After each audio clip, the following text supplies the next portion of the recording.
BHMS versus BAMS। अगर आप 12th science student हो और कंफ्यूजन है कि नीट एग्जाम के बाद आप होम्योपैथी में एडमिशन ले या आयुर्वेदा में ले, तो ये वीडियो आपके लिए है।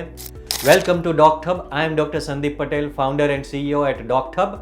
तो BHMS मतलब bachelor of homeopathy medicine system and BAMS means bachelor of Ayurveda medicine and surgery.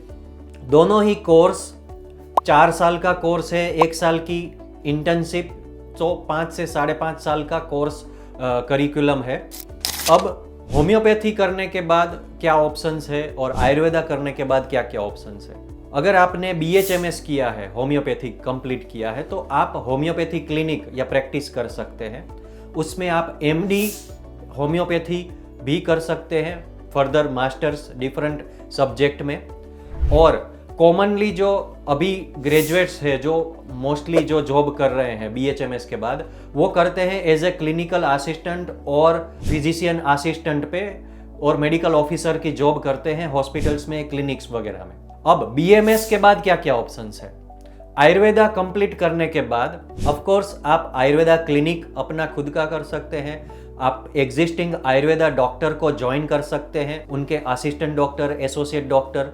उसके अलावा हॉस्पिटल में एज ए क्लिनिकल असिस्टेंट और मेडिकल ऑफिसर की जॉब तो है ही, पर मोस्ट इम्पोर्टेंटली अभी जो रिसेंट ट्रेंड में हमने एनालिसिस किया है, और रिसेंटली हमने डॉक्टहब टॉक्स पे भी पॉडकास्ट शूट किया था डॉक्टर दिगीश ठक्कर सर के साथ। ज़रूर से आपको वो पॉडकास्ट भी देखना चाहिए, जिसमें काफ़ी सारे इंसाइट्स आयुर्वेदा फील्ड के डिस्कस किए थे।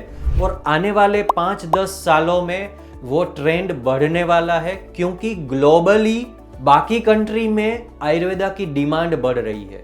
वहाँ पे हर्बल और आयुर्वेदा मेडिसिन लोग यूज़ कर रहे हैं, ऑर्डर कर रहे हैं, तो यहाँ से, इंडिया से वहाँ पे एक्सपोर्ट हो रहे हैं। तो काफ़ी सारे आयुर्वेदा ड्रग मैन्युफैक्चरिंग कंपनीज भी इंडिया में बढ़ रही है। उसके रिलेटेड जो रिसर्च हो रहा है वो भी बढ़ रहा है। तो आप ऐसे ऑर्गेनाइजेशन में भी ज्वाइन कर सकते हैं जो आयुर्वेदा ड्रग मैन्युफैक्चरिंग कर रहे हैं। तो वहाँ पे अगर आपको रिसर्च में ज्वाइन करना है, अगर आपकी बिजनेस स्किल अच्छी है, तो वहाँ पे आप एज ए मार्केटिंग और सेल्स टीम को भी ज्वाइन कर सकते हैं। क्योंकि आपका अगर आयुर्वेदा का बैकग्राउंड है, तो you can make sense in a business team.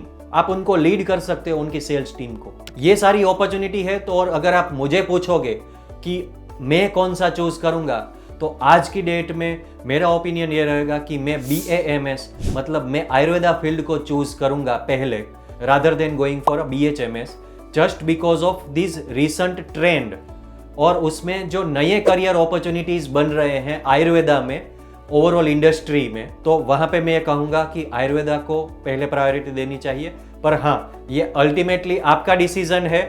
आप खुद से भी उसको एनालाइज कीजिए, एक्सप्लोर कीजिए इस फील्ड को, तो आपको ज़्यादा आइडिया लगेगा। हमने काफ़ी सारे वीडियोस आफ्टर 12th प्लेलिस्ट में ऑलरेडी काफ़ी स्पेशलाइजेशन, काफ़ी कोर्स के बारे में पोस्ट किए हुए हैं, तो आप उनको भी एक्सप्लोर कर सकते हैं।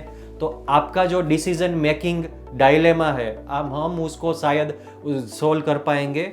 और ऐसे ही हेल्थ केयर करियर और प्रोफेशनल वीडियोज़ के लिए subscribe to a Docthub channel. Health care में करियर, चूज डॉक्टहब।